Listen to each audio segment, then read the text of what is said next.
అప్పుడు డీజీపీ మహేందర్ రెడ్డిని అంతు చూస్తా అని చెప్పిండు. ఇలా మహేందర్ రెడ్డి సార్ వచ్చి ఆడున్నాడు, టీఎస్పీఎస్సీకి చైర్మన్ అయి కూర్చున్నాడు. అసలు ధరణిని తెచ్చి పేద ప్రజలకు కష్టం తీసుకొచ్చిర్రు. మేము ధరణినే మొత్తం తీసేస్తాం, భూమాతను తీసుకొస్తాం, భూమిని కాపాడుతాం, పేద రైతులకు అండగా ఉంటాం, తప్పు చేసినని శిక్షిస్తాం. మరి తప్పు శిక్ష ఎడికెళ్ళి మొదలు కావాలి? చీఫ్ సెక్రటరీ సోమేష్ కుమార్ గారి దగ్గర మొదలు కావాలి. మొదలు కాలేదు. ఒకరోజు first page banner item, next second day Hetero సంస్థకి ఇచ్చినటువంటి భూముల మీద దర్యాప్తు. ఒక ఆశ్చర్యార్థకం, ఒక question mark. What is this? రాష్ట్ర సర్వోన్నత న్యాయస్థానం స్పష్టంగా చెప్పింది ఆ నిర్ణయాన్ని పునఃసమీక్షించమని. అప్పుడున్నటువంటి ప్రభుత్వం తప్పు చేసింది, తప్పుడు జీవోలు ఇచ్చింది. మీరు అధికారంలోకి వచ్చి 45-50 రోజులు అవుతుంది. ఎందుకు తడబడుతున్నారు? ఎవరి పని వాళ్ళు ఎందుకు చేయలేకపోతున్నారు? అధికారులకు ప్రాపర్ గా డైరెక్షన్స్ ఎందుకు ఇస్తలేరు? కేసు నమోదు చేసినాం. హెటిరో డ్రగ్స్ అనేటువంటి సంస్థ మీద కేసు నమోదు చేసినాం. ప్రభుత్వం వాళ్ళకి ఇచ్చినటువంటి భూమిలో పోయి ప్రభుత్వ స్థలం అని బోర్డు పెట్టుండ్రి. 75 గజాల లోపల ఇచ్చిన 59 జీవో మీదనేమో రిజిస్ట్రేషన్ లాపమని చెప్తారు. కానీ హైకోర్టు పునఃసమీక్షించమని చెప్పిన తర్వాత అక్కడ క్యాన్సర్ హాస్పిటల్ దగ్గర పనులు నడుస్తుంటే this land belongs to government అని బోర్డు పెట్టడానికి మనం ఇష్టపడతలేం. ఎన్ని వేల కోట్ల భూమి అది? మీరే చెప్తా ఉన్నారు వేల కోట్ల భూములని పత్రికలకు లీకులు ఇచ్చి వార్తలు రాపిస్తా ఉన్నాం. Then what is your problem? ఎందుకు హెటిరో సంస్థకి ఇచ్చినటువంటి భూమి ఇల్లీగల్ అని రాష్ట్ర ప్రభుత్వం గుర్తించిన తర్వాత కేసు నమోదు చేసి ఆ భూమిని స్వాధీనం చేసుకోవడంలో మనకున్న అభ్యంతరం ఏంది? అంటే ఇంకా మాట్లాడుకుందాం అనుకుంటుర్రా? What is the reason why the cases are being pending? ఒక ఐఏఎస్ గురించి చెప్పాల్సిందంటే ఒక 100 మంది గురించి చెప్పొచ్చు.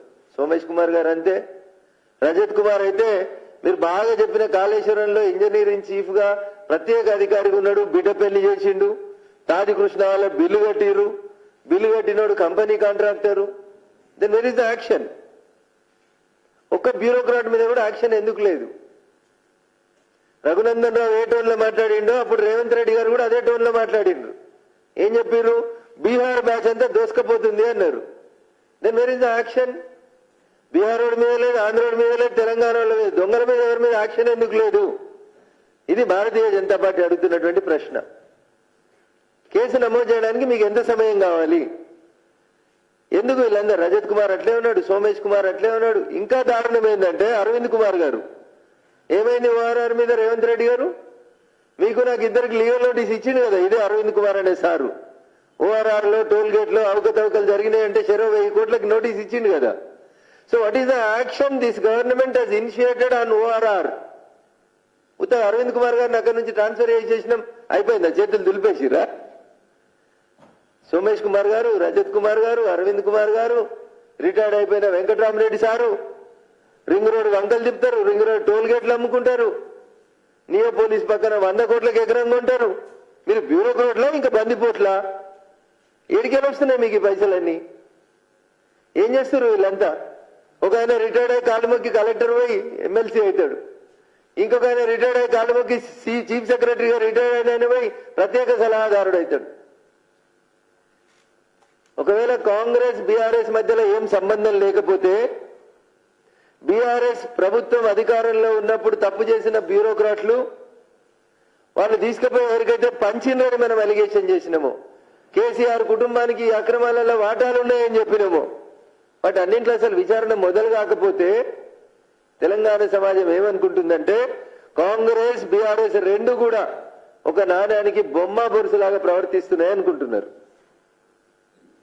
పార్లమెంట్ ఎన్నికలు అయిపోయేదాకా ఈ బేరసారాలు ఇట్లే కొనసాగించుకొని పార్లమెంట్ ఎన్నికల లోపల లబ్ధి పొందేందుకు అధికారంలోకి వచ్చినటువంటి కాంగ్రెస్ పార్టీ ఏదో చేసినట్టు కనబడుతుందేమో తప్ప ఏంది కూడా గ్రౌండ్ లోపల పని కనబడతలేదు అనేది ఒక బాధ కనబడుతుంది. కొల్లూరు దగ్గర ఎలక్షన్ల కంటే ముందు, ఎన్నికల కోడ్ కంటే ముందు ఆగభాగం వచ్చి 2 BHK ఓపెన్ చేసిపోయారు. కేసీఆర్ నగర్ అని బోర్డు పెట్టారు. అరే ఇవాళ దాకా ఒక్క ఇల్లునే లబ్ధిదారులకు ఎంపిక చేసి ఇచ్చిందా కాంగ్రెస్? ఒక్కలాని ఉంటురా దాంట్లో? దాన్ని మీరు తీసుకున్న బ్యాంకు లోన్ ఎంత? ప్రతి నెల కడుతున్న వడ్డీ ఎంత రాష్ట్ర ప్రభుత్వం?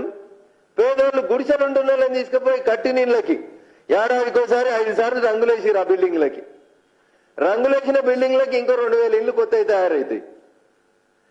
ప్రజాధనాన్ని ప్రభుత్వ ధనానికి ట్రస్టీగా ఉండాల్సినటువంటి రాష్ట్ర ప్రభుత్వం ఏ ఒక్క పని విషయం లోపల కూడా నిజాయితీగా అడుగులు వేస్తలేదేమో అనేటువంటి అనుమానం కాంగ్రెస్ పార్టీ పెద్దల మీద కాంగ్రెస్ ప్రభుత్వం మీద కూడా కనబడుతుంది.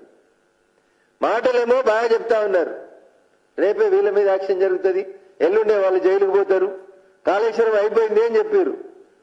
ప్రతిపక్షాలు ఉన్నప్పుడు రేపే సిబిఐ విచారణ కావాలని డిమాండ్ చేసిరు. అధికారంలోకి వచ్చినాక ఇవాళ దాకా తప్పు లేదు.